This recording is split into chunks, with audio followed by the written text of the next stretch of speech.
Hello, and welcome to episode 3 of the Big Daddy Biggs blog, where we're doing book reviews. Today's book review is going to be Uncoloring Race by Jeff Morton.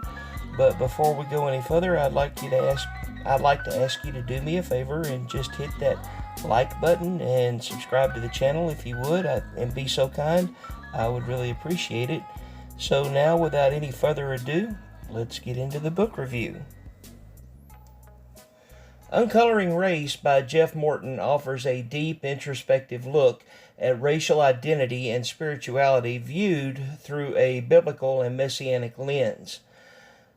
Morton explores the concept of quote-unquote uncoloring, which suggests moving beyond race-based identity and instead cultivating a unified, faith-centered human identity. His perspectives are informed by his own journey as an African American who embraced messianic beliefs, ultimately challenging many mainstream approaches to race identity and community. Structure and key themes. 1. Reframing racial identity. Morton invites readers to reconsider how society's emphasis on race affects both personal identity and community dynamics. He argues that racial identity should be secondary to one's identity as a believer, which he views as the core of personal and societal transformation.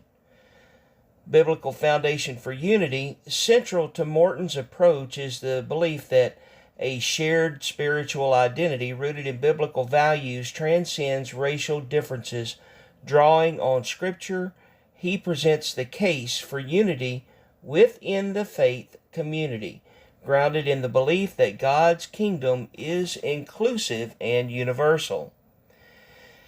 Challenges of uncoloring. Morton acknowledges the difficulties inherent in shifting away from race-based identity, particularly within a culture that is highly focused on racial categories.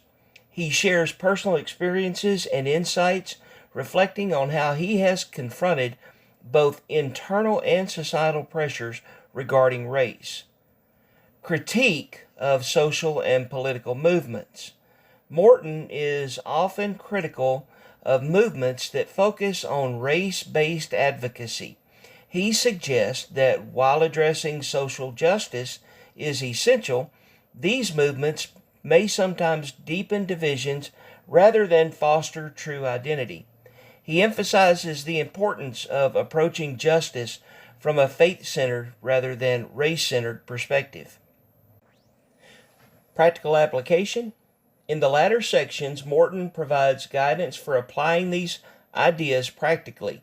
He encourages readers to engage in dialogue that transcend racial identity and to seek common ground based on shared values rather than cultural or racial affiliations. Morton's writing style is introspective, blending personal narrative with theological discourse. While thought-provoking, his arguments sometimes challenge mainstream perspectives on race and identity, making his book both an engaging and potentially controversial read. The reception and impact. The book appeals to readers interested in spirituality, identity, and social issues, particularly those open to exploring race through a religious framework. Morton's approach may resonate with those in faith communities seeking a deeper sense of unity, while others may find it challenging or even provocative. Final thoughts. Uncoloring Race offers a bold perspective on how faith can shape our approach to racial identity. Morton's call to transcend race-based divisions may serve as an inspiring model for readers interested in building inclusive, spiritually grounded communities. Whether or not one agrees with all the conclusions, Morton's insights invite meaningful reflection on how identity, faith, and unity intersect. So that's the end of the the book review, and I just wanted to share this with you as a side note. Jeff is a personal friend of mine, and he also has a podcast called Let's Talk About It, which can be found on his website, freefromfear.us.